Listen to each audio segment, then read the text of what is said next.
Par la pose de cette première pierre, voilà.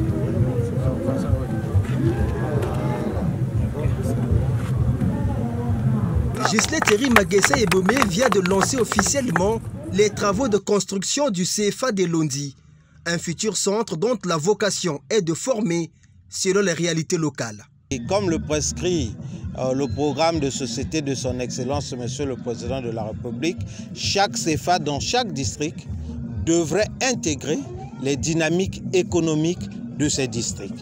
Ici, nous sommes à Elondji. Il est vrai que c'est une zone de pêche et d'agriculture. Le CFA de Elondji devrait être comme celui de Boko et celui de Liboka, un CFA des métiers ruraux avec une particularité pour le levage, l'agriculture et surtout pour les poissons.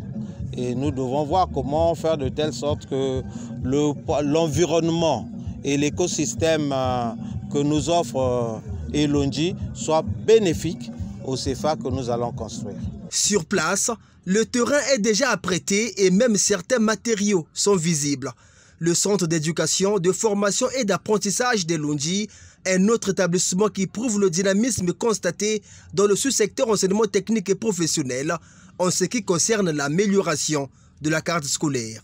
Le projet de société du président de la République nous prescrit de réaliser dans chaque district du pays un CFA.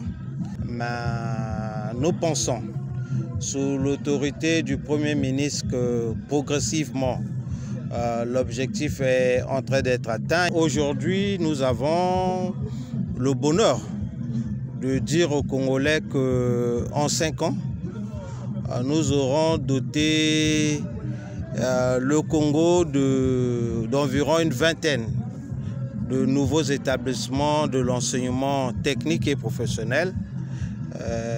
Pour ce qui concerne les CFA, on est heureux que le CFA d'Elondji va intégrer les nouveaux CFA de ce quinquennat.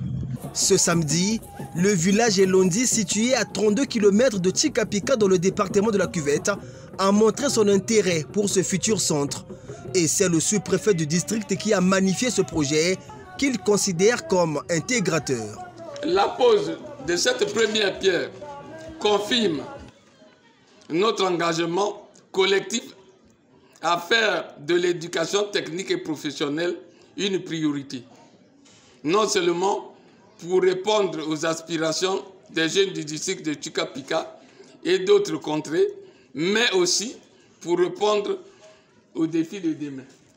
Après le CFA de Liboka dans le district d'Oyo, c'est un autre centre de formation aux métiers ruraux qui va s'implanter dans la Cuvette. 9 mois, c'est la durée estimative des travaux.